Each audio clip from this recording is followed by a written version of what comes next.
What's that? Camera. Yeah, probably should move that table. Sure. Too late for that. Like door on this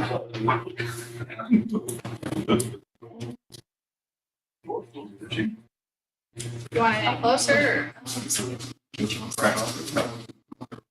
As long as we got the board. That's good.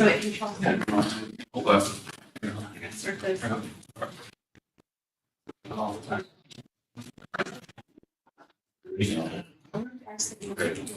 This is the Winston County Board of Commissioners meeting. It's May 26th at 10 a.m. Roll call, please. Jim Arlo. Present. Brett Gentry. Tim Atkinson. Present. Under old business, we have recycling portable structures. Honestly, with what I've found out, that a lot of these companies don't build these little cabin style types of structures smaller than 12 by 24.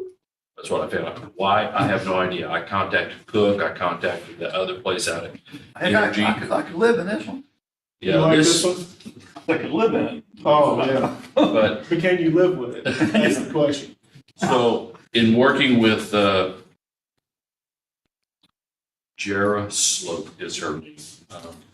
She gave me this price on this, and I had Stephanie send it to you. It's just the plain thing without the electronics at the 4,000, right at 5,000, 49.98.22, and with the power pack, which basically Lori told me that they would bring their portable generator, and a power pack is a port to where they can plug their generator in. Then inside the unit, there's a couple of power ports where they can plug in their portable air conditioners for when it gets really hot outside.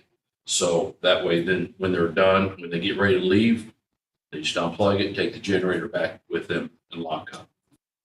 And so that's the only difference between these two. One, the basic one is $49.98. The one with the power pack is $51.18. It's about a difference of about $118, $120. They did give us a discount a little bit. I don't know if it shows on here, but in her email, she said it was about $120 discount.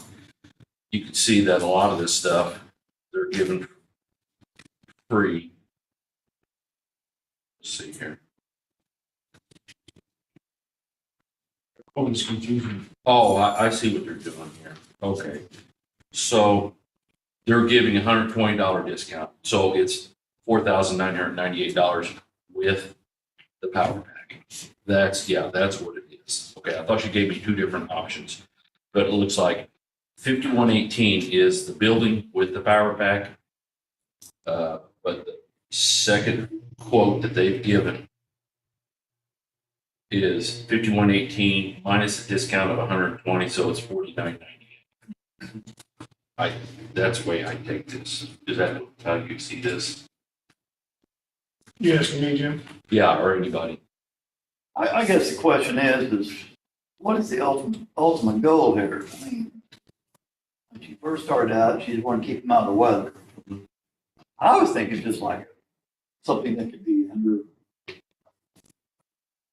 a tarp, what we call those awning type thing that comes out. But building me, if this thing goes away with recycling, what do we do with the, I mean, I don't care either way, but I just thought you want to get them out of the weather. What are the ultimate goals you want to do? The what she told me is, once again, is to get them out of the weather. A tarp, I think, would be open on the sides, even if you had one that was closed on sides. Number one, two problems. One, they can't put it up, take it down every time. Two, was it last Friday we had those real high winds? It had been blown away.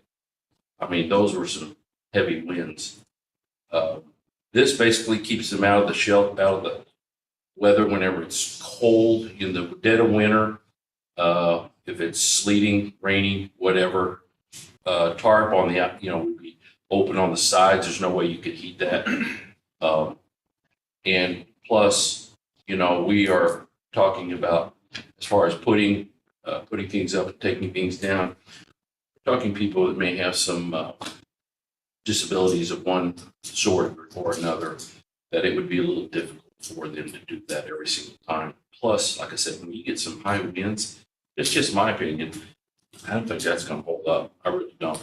Well, I mean, either way, I mean, we're still under our budget from Right. recycling. I mean, I wouldn't go any more than just plain 4,900 or whatever. They do their own heating if they want to heat it.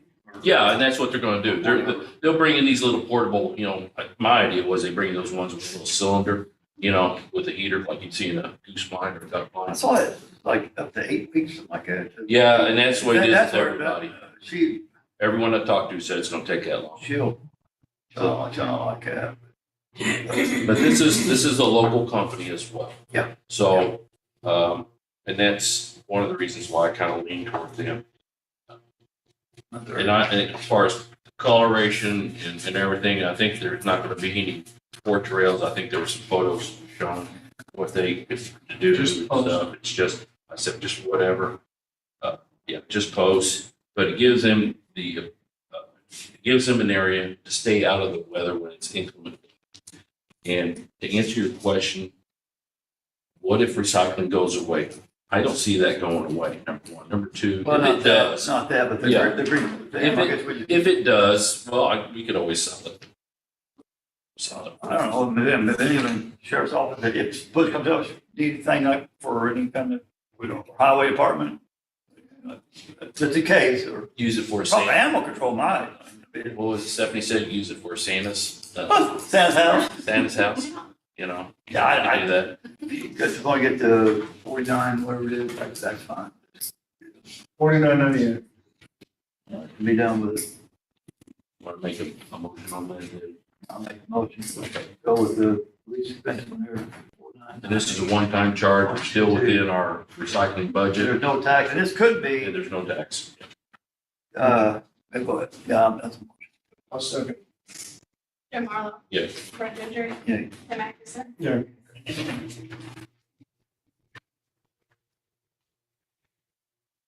Is there any other old business for us?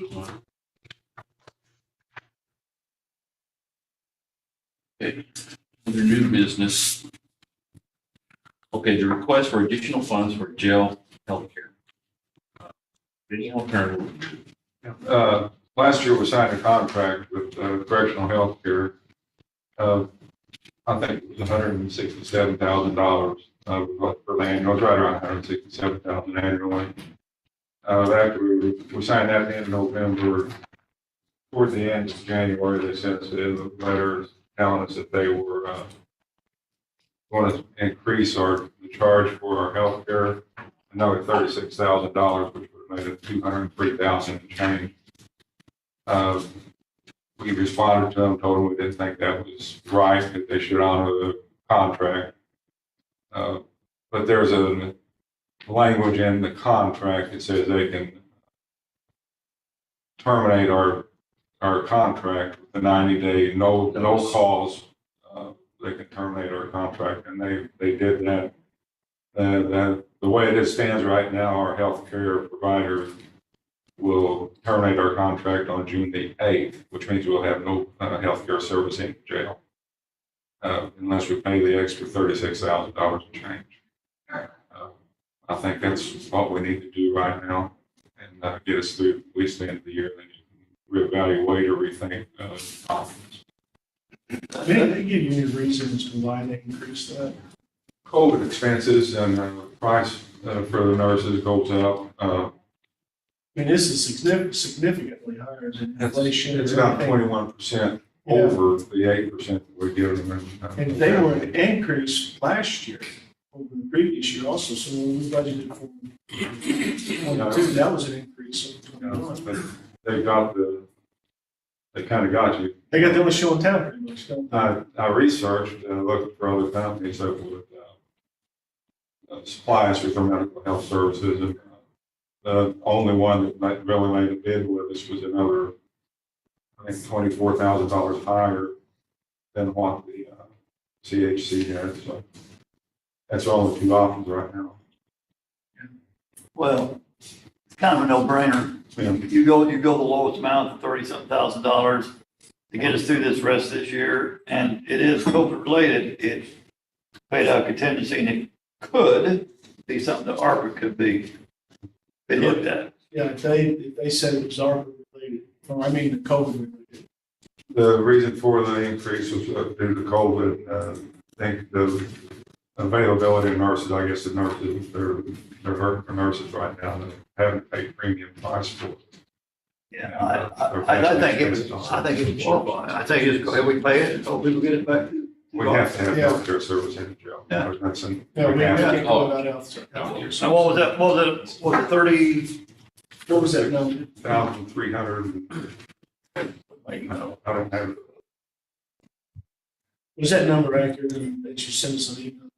I'm sorry. The number that you sent to us on email? was that accurate? 36,000. So we could- To make a motion, okay, so let's see. It's $36,034. You gotta add that 12 cents in there. And the other one's 57,319.70. So, pardon me, that would be the other company.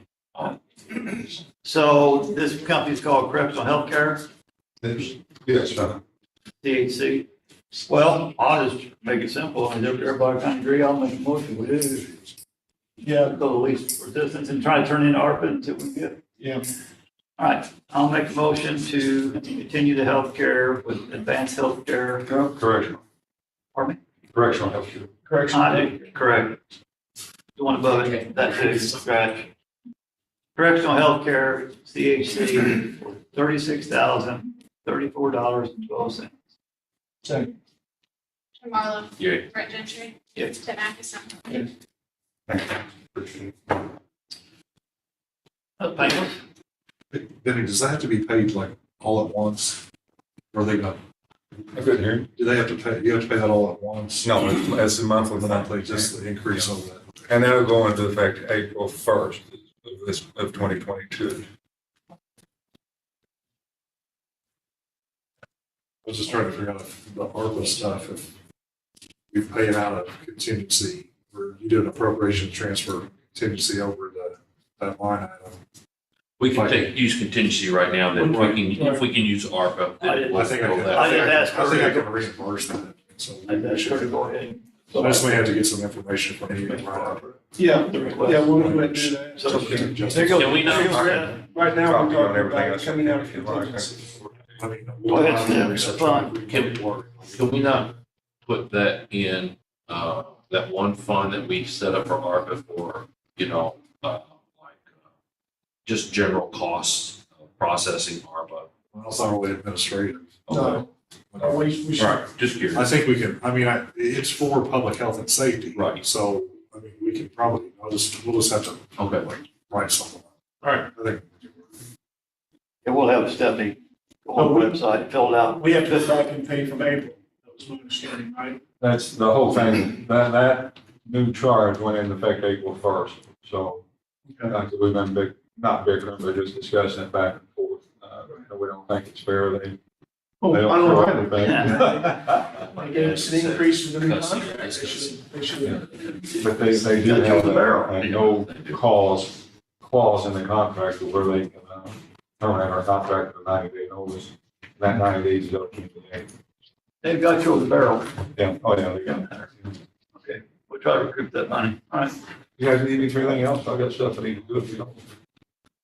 No, not unless you want to hear about the increase in sheriff's salary. Next year. You probably don't want to hear that. That don't matter to me, I don't get it anyway. I did get is that on the agenda? Yes. Okay, because we did get a email from the Sheriff's Association, said that had to be done by like June 4th, that Yeah. resolution. Yeah. Right. So I don't know what the status is, like it's not going to affect me in any way.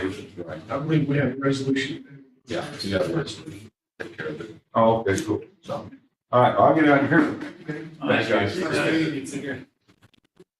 Okay, next thing on the agenda is the resolution establishing the salary for the Winston County Sheriff.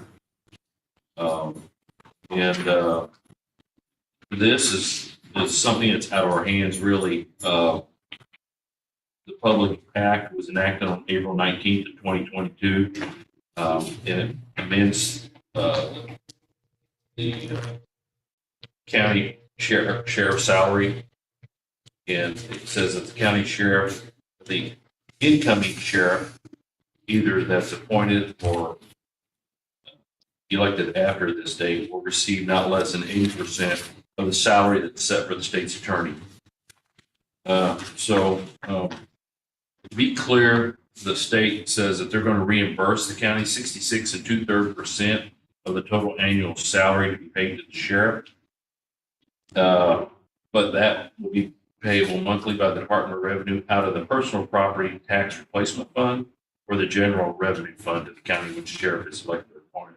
So basically, although they say they're going to reimburse us, we're going to be paying for it. We'll get less. We just get less. So basically, it's robbing Peter to pay Paul. So,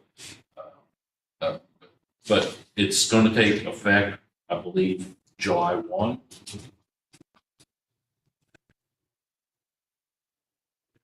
Takes effect. It's going to be December 1. December 1. Excuse me. No, it starts July 1. Marla's actually already filled out the. I thought it said July 1. Benny didn't know that, he probably stuck around. Well, It's not for him.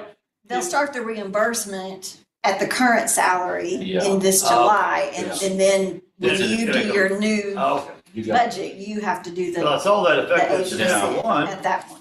if Benny was to retire and appoint somebody, they would probably get this new set salary. Yes. Yeah. That's why I. So, Yeah. so I should mention this is, so should it say, it should still say effective December 1 on this? That's what it says, I mean, that, or should that be changed? Well, it doesn't really matter, I don't think, because it's state statute now, so, we don't do. anything. Well, the 80% takes effect December of the state's attorney's. It's a salary. new law. The You new- have it changed. But the reimbursement starts July. Okay. So, yeah, so one was already got that, and based off of the current, salary that the sheriff. Just out of curiosity, what is this now? Well, will it be? Right. It'd be about 140 some odd thousand. 140 some odd. Yeah. Why are you thinking about it, Mike? Yeah, it's a, yeah, Which, where he's at right now, he was. 89, 89? yeah, 89 to 140, yeah. Yeah. Unbelievable. So, and it's gonna be statute, so it's nothing we can do about it. And honestly, to pass this resolution is for show, really, because it's gonna be state statute. It is what it is. It is what it And you is. don't- So, we'll just go through the motion. Just need a motion. You gonna do it? You met all the rest of them. Go All ahead. right. I'll choke, but I'll still do this. I'll make a motion for the resolution number 22-05-26-36. Resolution establishing the salary for the Williamson County Sheriff. Second. Jim Marlowe, Yeah, Brent Gentry, Yeah. Tim Max. Yes. what happens if we all voted no? It's still gonna be. Yeah. So. All right. Other than that, okay. I guess we need to talk about some of the ARPA stuff. Travis, you have something? I got a couple of topics. Okay, if you want to get them out of the way I first? can. Okay. All right. So the first topic involves Walter Bluff. I sent you guys an email related to this, and basically, they brought it to my attention that phase 3 construction engineering is being handled by Claire Ziegler. Is going to basically be out of funds. Differential. When Claire Ziegler priced the construction engineering early in the process, before the roundabout design, before bid contract was out, they estimated $520,000 for phase 3.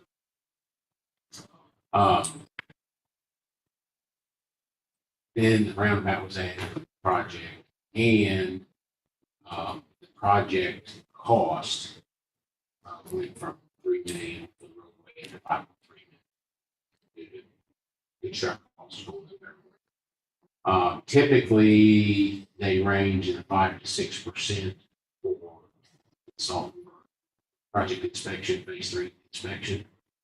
So the bottom line is, at the end of this month, probably going to be out of money. And to do another 10 weeks for phase 3 is about $46,800. One thing they have not put in here is material inspection fees, which we gotta have. I think they're saying the roads will get done August 1st. I think that's a very rosy outlook. I think earliest end of August, middle of September. So we're talking about 14 to 18 weeks instead of 10 weeks. And so I think the number is going to be more like 75 to 100,000 in my opinion. What I'm going to say about this is, Donnie Reitmeier is a good engineer. He has saved us a lot of money, a lot of heartache out there. I do not feel comfortable with Donnie not being out there. Somebody's got to be there to watch this. My recommendation is that we approve the additional funds to come out of contingency. Today, we have used at the 366,000. Some of this is partially estimated. We estimate right now 222,366 for change orders. There are a few of these numbers, like I say, that are estimated. So 222 is estimated, and then you're going to take from 366, you're going to take out 75 to 100. 75 to 100. We're getting, That's going to leave you enough. it's going to be pretty close. Now, we have not tapped into the Winston County or Jackson County roadway money, which is there if we need it, and we authorize it. You guys authorize it. So that amounts to about 380, 485, 80, almost 600,000. So that we have not touched. And what fund was that? That's, okay, so there was two line items. There was Williamson County road maintenance, and Jackson County road maintenance. Jackson County is 250, and Williamson County, I think, was 380. So that's about 600,000. We have not touched. I don't intend It's to still touch in that. there. I don't intend to touch that. Well, there will be 5 to 10,000 coming out of that. There's some very minor expenses that the county and Jackson County engineers talked to me about as far as his crews maintaining some signs, as far as the detour routes and things like that to keep the construction traffic on.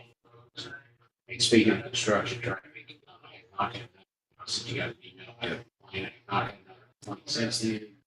I think they got everybody's. Mr. Hagler is happy now. As far as I know, if Bruce was not happy, he would be calling. Right. Oh, Well, I would I haven't expect heard him from to, him. I haven't heard Yeah. from him. because that was made perfectly clear before this whole project started. So I think we're good there.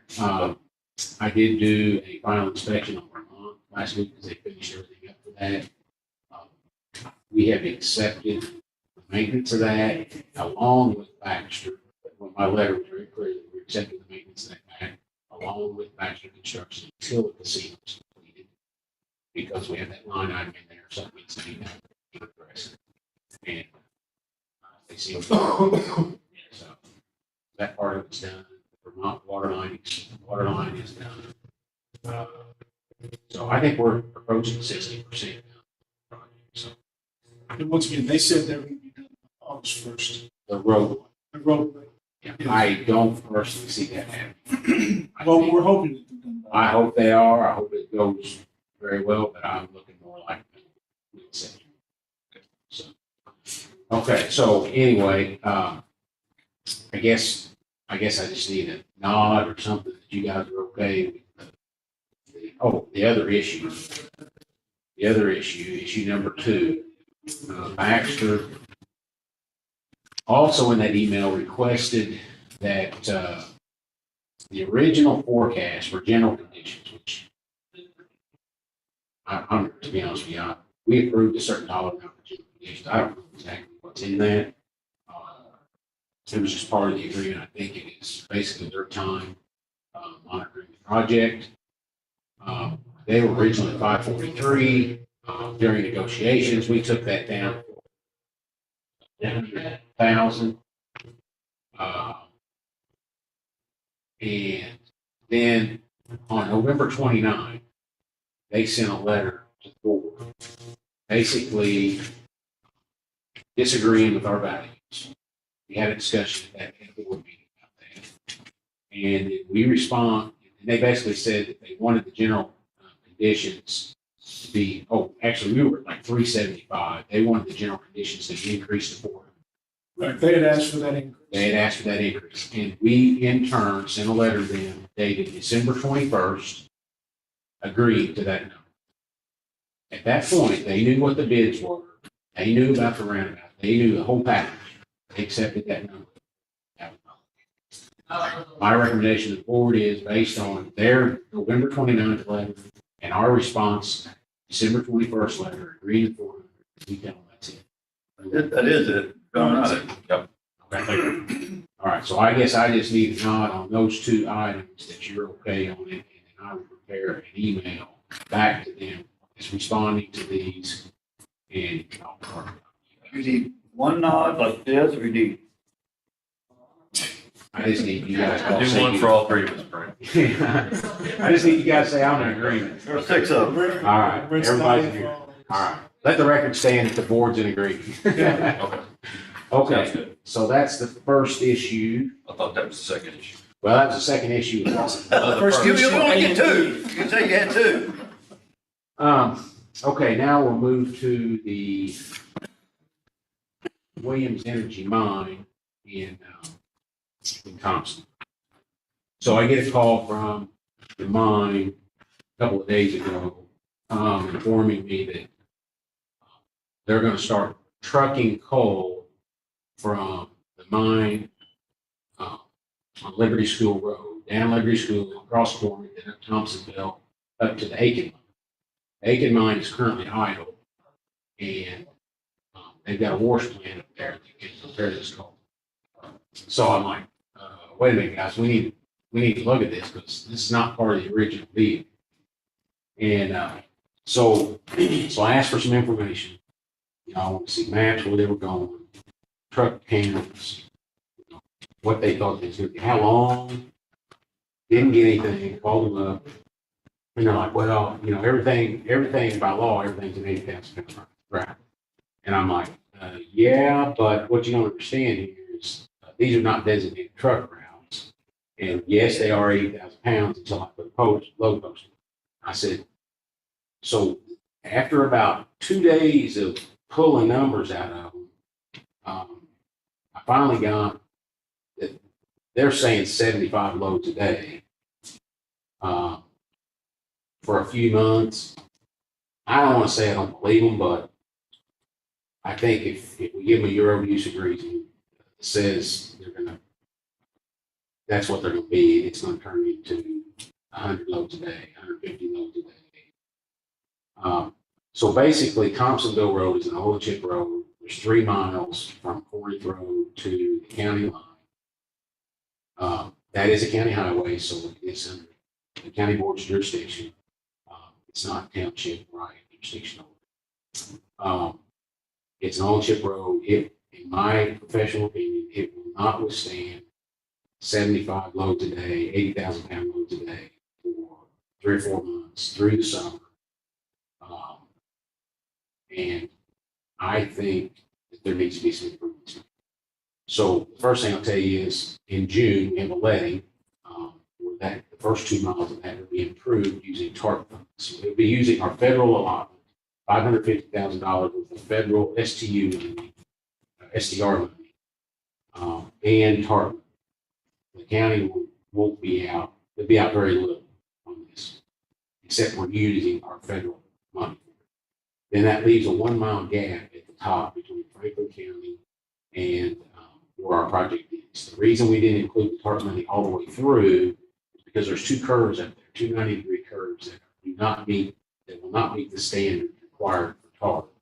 So we can't ask for TARP money to fix or federal. We have to make a major geometric. So we stopped it at Locust Grove Road. With the anticipation at some point in time, we would either use local funds to pay that, or maybe we get a grant somewhere to take some of those trips. I estimate very roughly, it's about 300,000 to pay the rest of that bond. It is my intention, that you guys change your mind, meeting with the coal mine farms, tell them, unless they're willing to pay for that, upgrade that to a truck route, and help with maintenance on it until we can get it done, that it's this board's intention to pass a resolution to blow post the road because it will not take those loads. It's the only thing.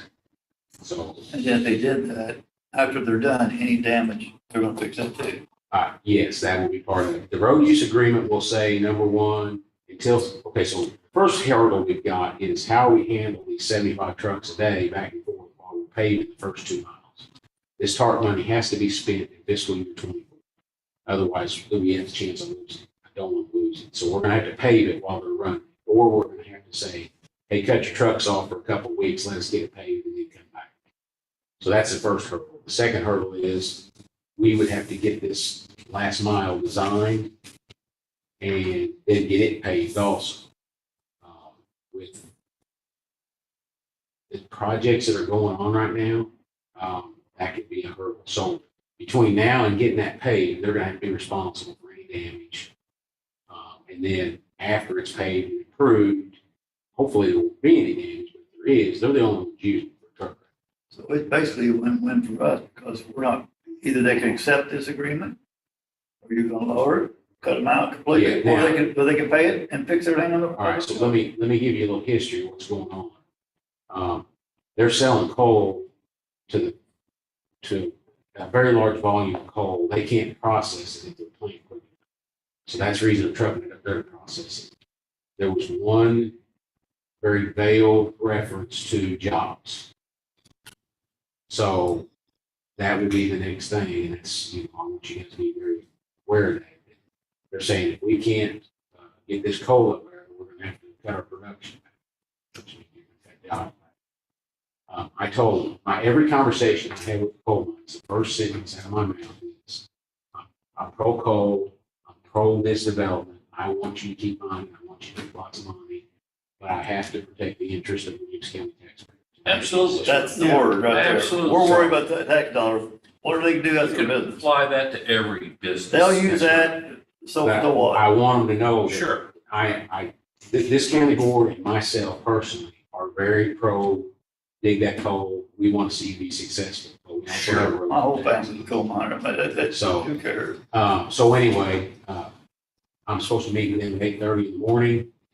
Unless you guys direct me differently and we tell them. Like me, they got options, that's it.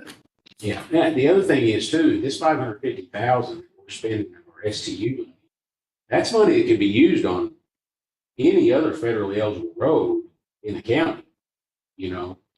We made a decision to apply for this because when Greg was a county engineer and when I was local roads engineer in Franklin County, we worked with Franklin County to designate this corridor through Colton Road, all the way up through Thompsonville Road, up into Franklin County. It's also targeted. This is a truck route. It would be a nice improvement, but we got a mile gap in here. We just can't do anything with until the local funds are available, until we can come to a special program. This will give us an opportunity to fix that route, and it's going to give them a good route between us. So, and the first thought across my mind was that they should have to help the south section too, because that federal money, we will never, we can't spend that somewhere else. They should fix anything they tear up. But- So the maintenance before and after, during their time, I think is, what they need to be held to pay for and do the route up there. Now, the one thing we will do is we will use our forces this will be part of the deal. We'll use our forces to go in and replace the culverts, just like we did on the south half. Because we want to have those time to settle before the new pavements put on it. Otherwise you get those, those culverts ready. So I've got my new tech up there next week. He's gonna check those culverts and conditions and everything, so, and start getting a list of what we got to do. When are they gonna start trucking again? Is that June 1st? They want to start June 1st. I told them that as of next Friday, I'll be on vacation. They want to start running June 1st. We better get this road use agreement in place before I leave. So And we want to do everything we can to make sure that they're even offering. I want them to offer it. I do. But I also want them. But they got to do, they have to do. Right. So just a little more information on that. Back in January of 2020, the Department of Transportation eliminated all Class 3 state and local highway routes. Any route that we used TARP money on prior to that was a Class 3 route. So they no longer exist. So technically, the only truck route left that is TARP on is Lake Region Road that we just done last year. It was TARP. It was again used TARP route money. So it is now a Class 3 route. So for us to make that a designated truck route, there would also have to be a resolution. So you guys, I think have already passed the resolution for the first 2 miles because I had to put that in the federal aid agreement for that. But the last mile, I would have to present a resolution for you guys at some point in time to make that Class 2 truck route. So, And that's the part with the 2 lane recurves. yes.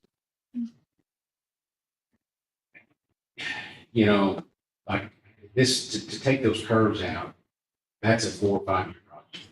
Having to do environmental and all that stuff, design. That is something at some point in time, somebody probably needs to look at. Just not sure that's something we want to tackle at this point. If we can get it paved to withstand the truckloads, you know, maybe That would help. we post a speed limit on it, something like that. You know, because of the truck route. Have either of you guys driven that road over there? Lately? Yeah. Oh, no, I've been on. But you've been on that road. Yeah. When you're coming south from Thompson, you hit the first curve, it's on you. Yeah, It's becoming kind of, it's over a hill and bottom of the hill. The other thing, Is this the curve by the railroad tracks? Close to it. it's just north of the railroad track. So, you know, one of the things that they made notice, well, what if we just want to agree to fix what they're tearing up? I said, your predecessor guy I was talking to, I said, if you look at Pittsburgh Road, which we're getting ready to spend a whole bunch of money on, the southbound lane is completely beat out. The widening is failed because of coal trucks. And he's like, well, that's a trucking company, it's not us. And I'm like, that's your coal you're hauling out. They basically refuse to help out. So this is the same situation with Thompson. You know, take our part. That's where we're at. That's my intention, which you guys will do for me. Go get him tomorrow. We got, they said 75 trucks a day. That's what they're saying. So that probably means 125. Yeah. I don't know what it means, but. Well, but that's 75 to the north and then 75 back to the Well, south. 75 inches back. Right. I wondered if they was gonna bring horse coal back so they could put it on the train. And that's what we, that's what we But talked about. I think they're gonna ship it out of And here. load it out. I think. Well, you don't want to get caught by a train on that track. That is the slowest moving train. I think that's all I got now, Be a good place for a deputy to set up too. especially if you got logos. Yeah, you can put all the signs up you want, but they don't enforce it, then maybe different. I don't think it'd That'd be take an too many. expensive trip back to the scale. I don't think it'd be take too many trips back to the scale. And the truck driver would say, we're not going to. Yeah, Okay, that's it. I'll let you know how it goes. appreciate it. All right. Thanks, Travis. See y'all. All right, see you. I can't also do it. My next. In policy. Yeah. Versus the board, but, I got this request from, Third and Ziegler for ARPA payout for Blairsville Water District. Travis looked it over. In essence, this is, engineering from Third and Ziegler, and then the reimbursement for engineering design to Baxter Development that was, I guess, technically taken out of the original. It never was included in the roadway and infrastructure improvements for, So you see that amounts 48,555. And also for legal work. The only one that I think is in question, I think Travis maybe has a question, and I would have a question as well, especially with documentation, is they've requested at the bottom $5,000 to $10,000 in admin fees, but there's no description of what those entail. And considering, looking at the ARPA reporting, you have to upload a lot of this information to attach with the Excel spreadsheet. I feel that needs to have some kind of description accompanying the request. there was some descriptions in there, but some of it was for like board member time. And so, unless I'm mistaken, is that an appointed board that doesn't really get a salary? The water board. Blairsville Water District, so how are you charging time and get paid for a position that doesn't receive a salary? Some might, I think some might. I'm sure Candy, the water. The girl, water yeah. time, probably she does, but there's one on there that I don't, as a board member, chairman of the board, I don't think gets a salary. Well, I mean, you're referring to the legal time, because this is from the attorney's office. I mean, are you talking like that one? No. Or, Oh, is that what this is? yeah, this is from the attorney. This is, there is no breakout of what these admin fees are. That's the one thing I was thinking. So is that this amount? That includes whatever, like this is the attorney, 1680 was the attorney request to match up with that. So Yeah. this matches up, that matches up. So what's the 5,000? Yeah, nobody knows. Yes. I mean, except it's a Okay, general, yeah, it's I a agree. general I statement. agree. I agree. So, Needs to be a little bit defined there. Yeah. So yeah, like if they're charging time for Candy, to do Yeah. something, but somebody on the board, I don't know, that would be a fair reimbursement.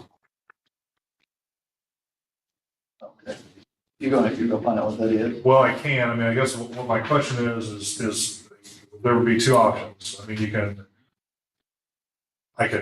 postpone the whole thing until we get clarification and submission of what those admin fees are, or you could approve, Contingent on. well, you could approve 54,274.40, which is the total, the engineering, attorney, and the contingency portion, that's been submitted in writing with documentation.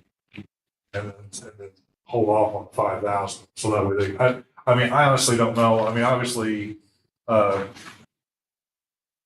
Baxter development thing was paid,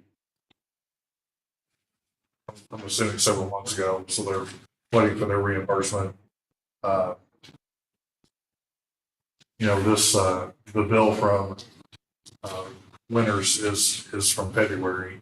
So I mean, these are some pretty seasoned statements. Third and Ziegler is only from May, so not too far on, but a couple of those, I mean, have obviously been holding out there for quite a while. You almost do. I mean, instead of holding off on the 5,000, possibly get it or whatever down the road. We could do two things, I guess. We could do one, allow the one amount, and then go ahead and allow this amount contingent upon that it's everything. They give you details exactly what it is. That way it's out of the way today. By the way. And So that's we fine. don't forget it. That's fine.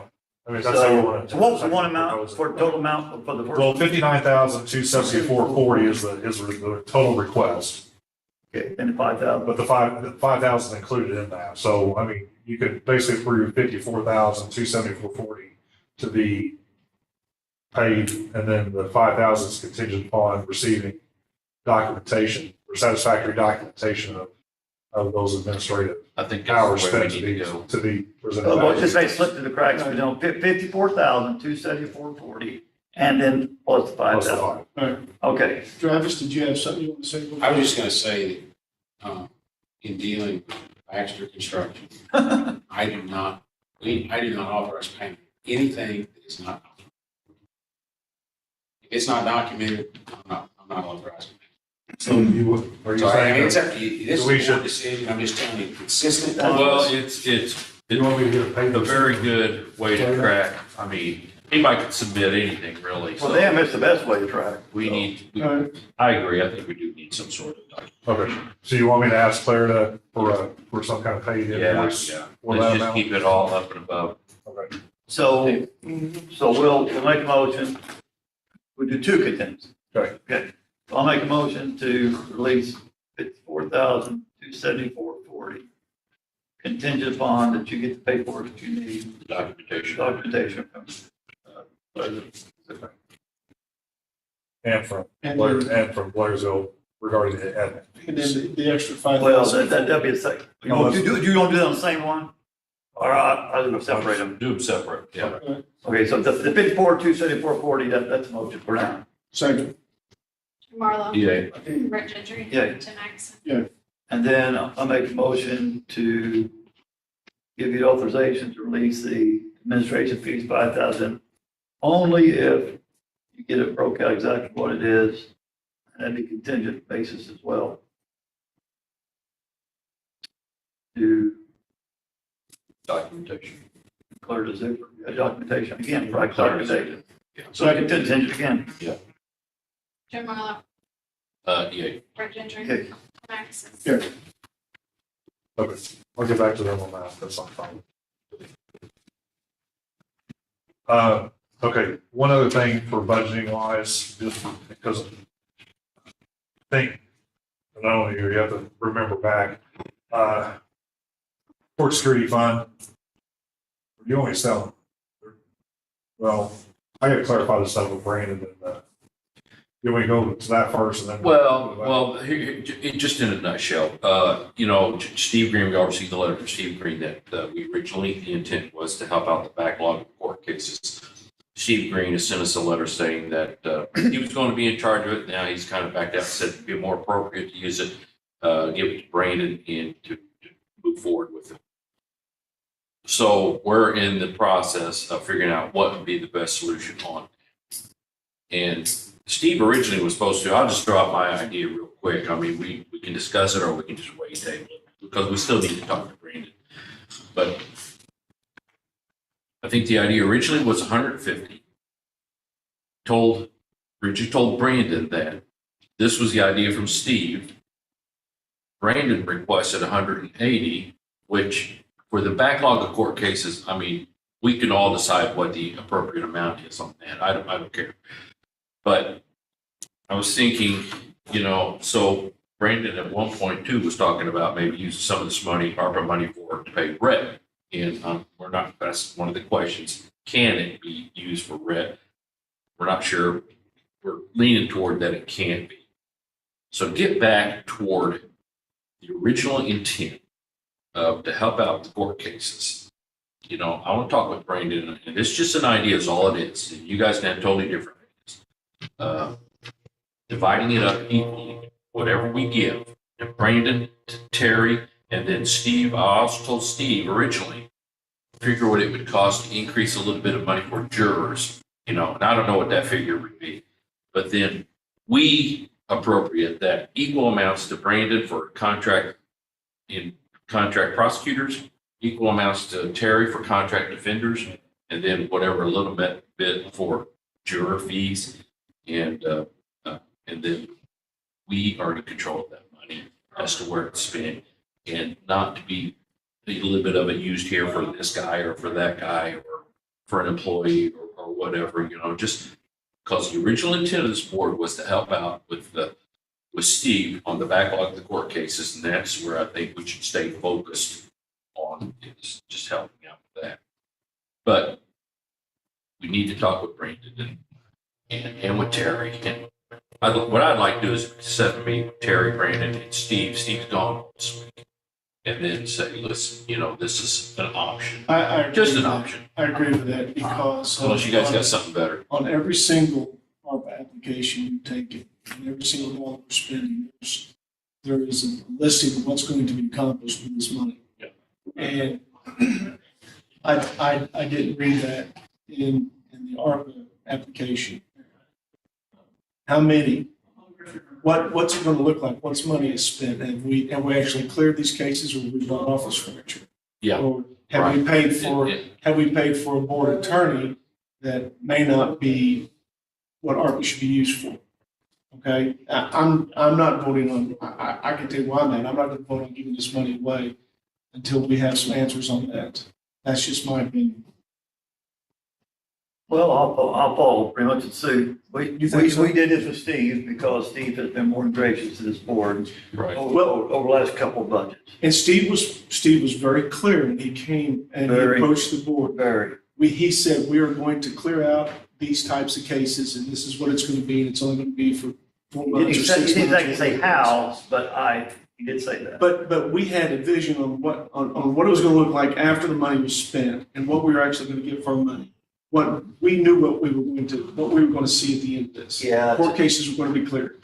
To me, I think there's a lot of balls being juggled here that we don't have any answers for. Yeah. And Terry Vine should be getting some money too, because it's both sides. Well, actually, I talked to. You're juggling balls. Until you clear up juggling balls, I think we just not worry about it right now.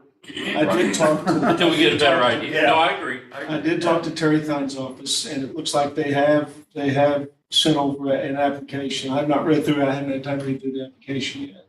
So they are aware of this. But I think we have to have a meeting and discuss exactly what this process is going to look like. Because ultimately, we're responsible for some of this money that's spent something it's not supposed to. You know what's going to happen. When Steve comes back, I think maybe a good idea to maybe on one of the Wednesdays or something, set up a meeting. Steve, Terry, Brandon, get us all laid out, get a plan. And then, but I think if we stay in control of the money and the funding is the way we want it set up with the original intent, that way, none of this money could be used for any other purpose other than backlog of the court case. And that's great to us, because we don't know what. We don't know how many entails. cases, We don't have no idea. maybe set a benchmark, have X number of cases, but I don't know what that is. I don't even know what would it be an What increase types of cases are we going to to jurors, yeah, or anything. You know, the So, jury cases or the traffic court cases. but I know the intent of this board is to help out with the backlog of court cases. With And Steve, that's where we left off. Now, Right. anything additional, we need to have to talk about. Steve, the reason Steve wanted to back out was because he said to me was the report. He didn't want to mess with the report. Oh, I didn't report. I mean, and that's what I As long told as him. the invoice matches what we would be paying. And who we knows? really don't have to do. Maybe we can get back to that again. Yeah. If we have you and Steve, Terry, Brandon, and everybody here, we can powwow and get back to that. See, I thought the red deal was coming from Andrew's salary line. There's so many balls being juggled. But on that note, there's a couple Or the ways other he two could, that are gone. he could fund that.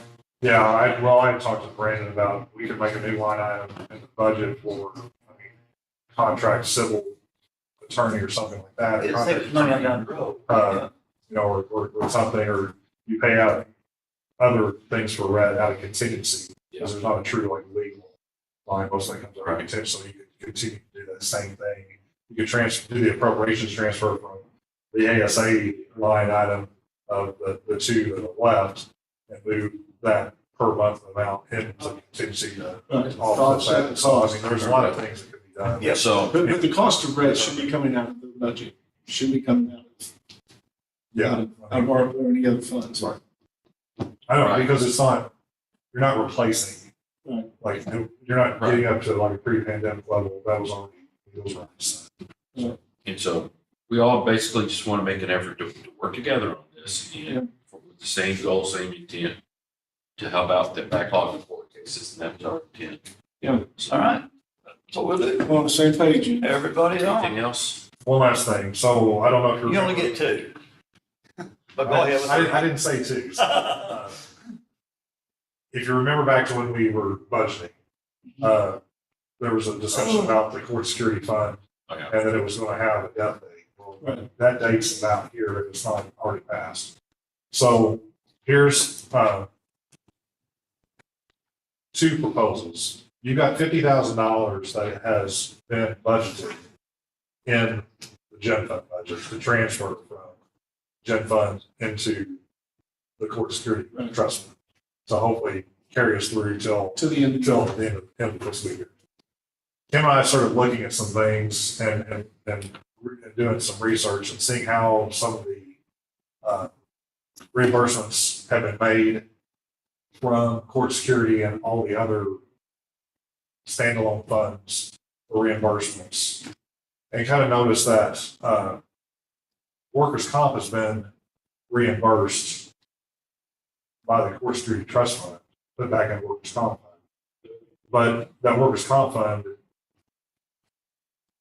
has no limitations as far as levies or PTEL are concerned, plus the fact that actually our workers' comp is paid out of the liability trust and not really out of the quote workers' comp, it's just that it needs to be there.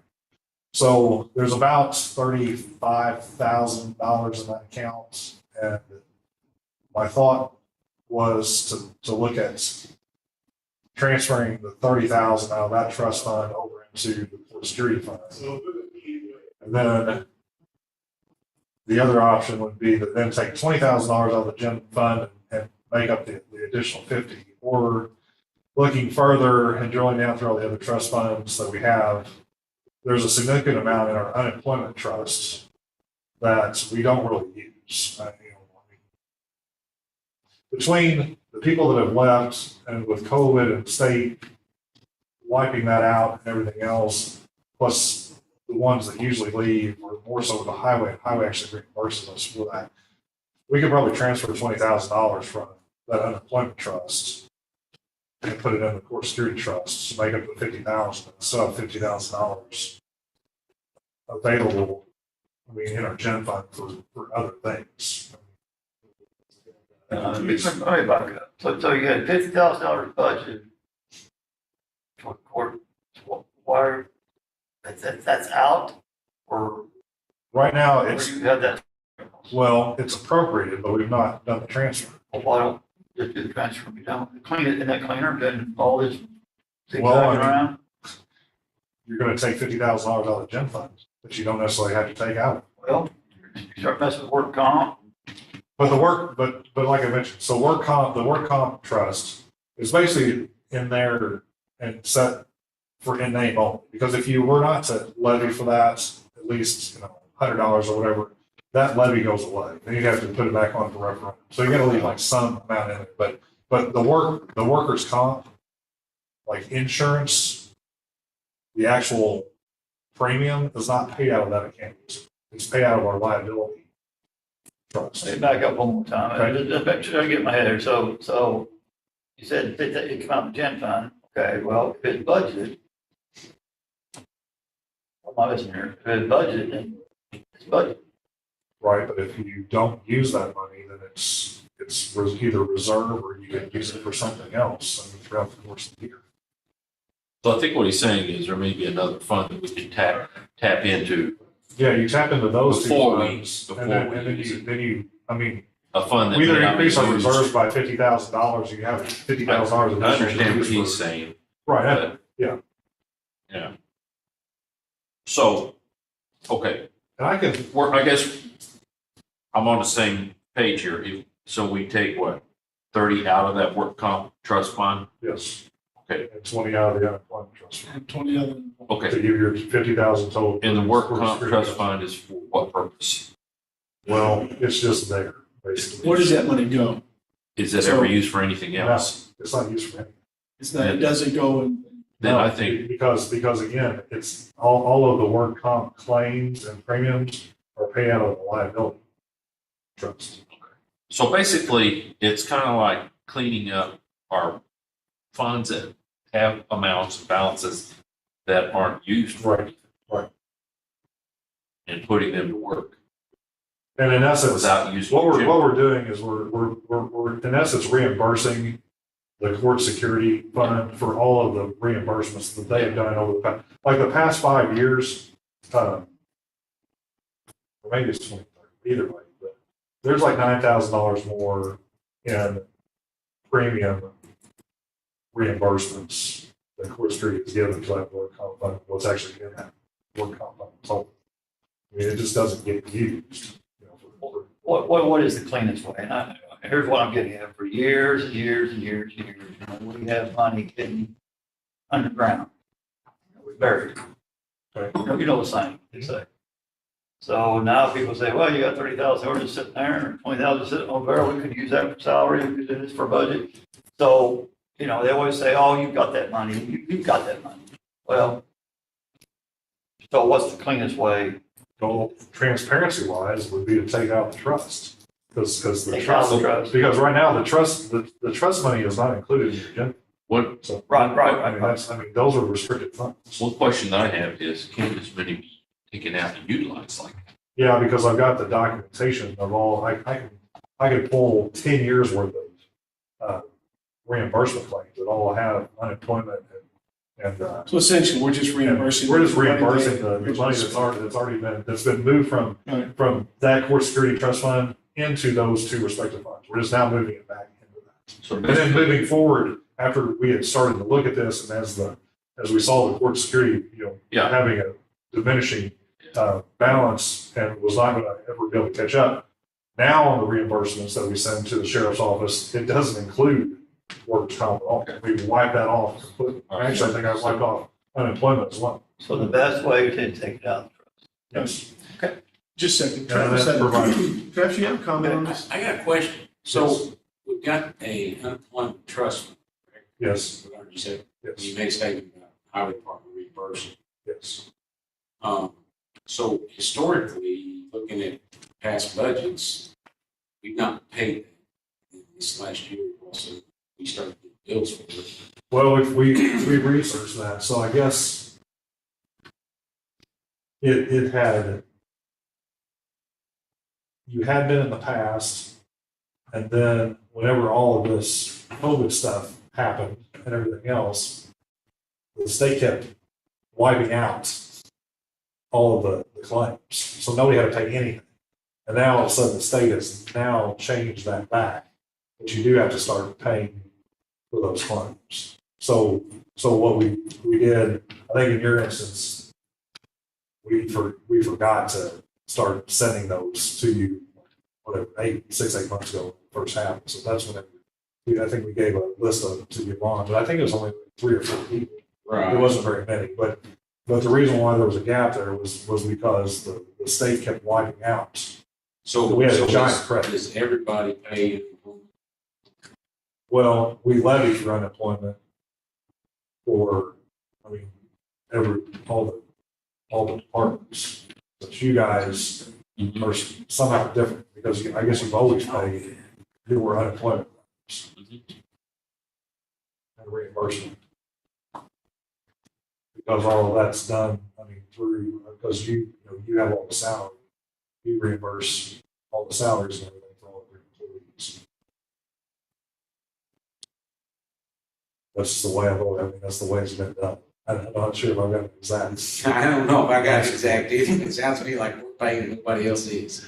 Well, Hey, we appreciate it. That's why we call you up That's here. what I'm saying. I'm wondering if somewhere in the budget items, there was a little bit less here or there, and something said at some point in time, you don't have to pay this, and now all of a sudden it's come full circle. Now we're getting less over here, but we're paying our employment. Now, I'm not. no, I don't think that's the case because you got I mean, you receive all your money, and then you reimburse the county for insurance. I mean, all the But we reimburse all the benefits, 100%. 100%. So that's where the unemployment, claim comes in, for that as well. Because I don't think you reimburse us for unemployment. I don't think that goes into unemployment trust. I'd have to look at the claim. And I think that's why I don't think we charge you for unemployment or workers' comp. So then you actually pay the claims as they're. Somehow, and I don't have the whole story straight, but somehow workers' comp's involved in that too. I'd have to talk to him and get the exact. Well, that we wiped out because I think, because I talked with her about that, because at first we thought that you had your own workers' comp, but no, that's included in the whole umbrella. So you don't reimburse because there's no cap on a workers' comp levy. So I know you don't do that one, but I don't think you pay unemployment either. You don't do an unemployment reimbursement when it comes to the claim reimbursement. I'll verify that to make sure, but I think that's where the agreement comes that the highway then pays the total fine for that. I don't think you're getting cheated. I'll check. I'm just saying there's something not right No. here, and it just kind of piqued my interest. No, when you I'll said check. it. I'll check. But you were leaving, Travis. Well, sometimes you just turn off. He's kind of hanging around to see if there's an 8% increase in his salary. I'll check. Well, we talk about that. Yeah, I'll pull those claims to check for Travis. Is there anything else? No, I mean, on those ought to prepare a claim. Yeah, we for can't those- act on that. I don't- Well, no, I mean, it's not, It's not something we it's say. just you guys signed a claim. I just wanted to tell you how I wanted to approach it and go about doing it. So I can get the claims prepared, or I'll get with Stephanie. We'll do the one out of the, like I said, the workers' comp trust, the one out of the trust and deposit into. And that'll leave the 50,000 that's in the appropriations budget available to use for other, things if necessary. And this doesn't affect our funds that are covered by the minimum fund requirements, right? No. So, We don't mess it at. No, if anything, you just add 50,000, you'll add $50,000 to your reserve to capture your, get you closer to that. Right. Minimum fund balance, we're exceeded. You're getting chased down. Brandon said you're supposed to have a call with Brett. He Yeah. said, he just want to make sure. I said, give him 5 minutes. Okay. Yes. Okay, that's all. all right. But you got 5 minutes.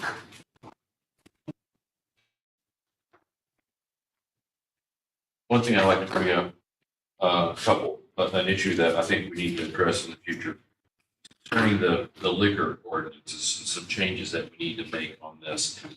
In dealing with Rhett and the liquor hearing that we had this week, a couple things were brought up where I think we have some gray areas in our ordinance. And one is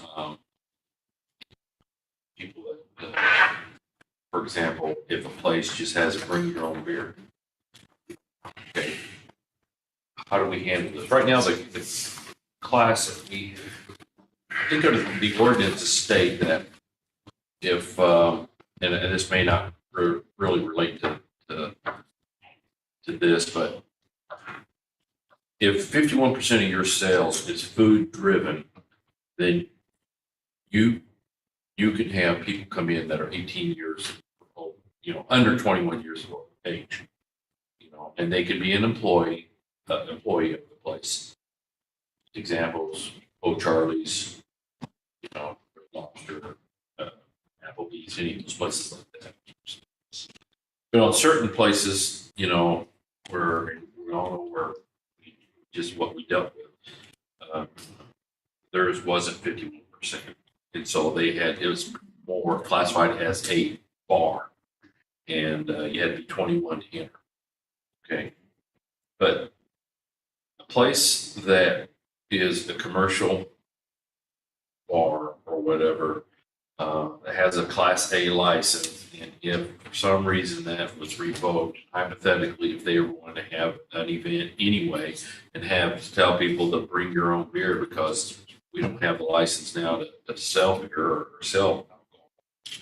I think we, but yet we're still a restaurant and we can stay open to sell food. I think we need something to handle that. And I don't know if that would be covered under a special use permit, or if we need to create a new class, like a class A/R for restaurant, and then put in there that they cannot have a bring your own beer thing, or if they do, it would be fall under like a special use one-time permit, and have a fee on it. It wouldn't be under special thing, but I would just see what Red thinks. Probably talk to him, see Red, if we got to add something in there, then under this last situation, we've got something. Yeah. Well, we could try to anticipate any possible circumstance. Some of these things. Because, Mountains on lower, because I don't want to do that either. I see this problem morphing, But this particular issue, I think, has a Yeah. chance to really get out of control. So second thing is also looking at our dance hall ordinance. It does say that they have to close at 2:00. Now, our liquor ordinance says you have to close at 1:30 Yeah, and be out by 1:45. I think we need to modify that dance hall ordinance as well to parallel the, a dance hall was brought up because of the one that was behind, well, same building yeah, is where that came up. it wasn't the same building. Yeah, yeah, Long time ago. many years ago. Mike Ruffin, remember that very well. So anyway, I think we just need to modify that too, so to parallel. I think we should have Rick take a look at those and get back to us. I'll get with Hey, man. What we can do. bring it up at a future meeting and go from there. That's all I got. 10-4. Anything from the public? Luke says no. Just need a motion to adjourn. Motion to adjourn. I was such- Hand on my head. Jim Marlowe, Yeah, Brett Gentry, and Atkinson. Yeah. See, Rich, you almost made everything. this may be the first, I got the last one. this Yeah, may you be the did. first That's all right. Memorial Day weekend where we may have decent weather. Yeah, man. Maybe. All the way through. Go to Heron Fest.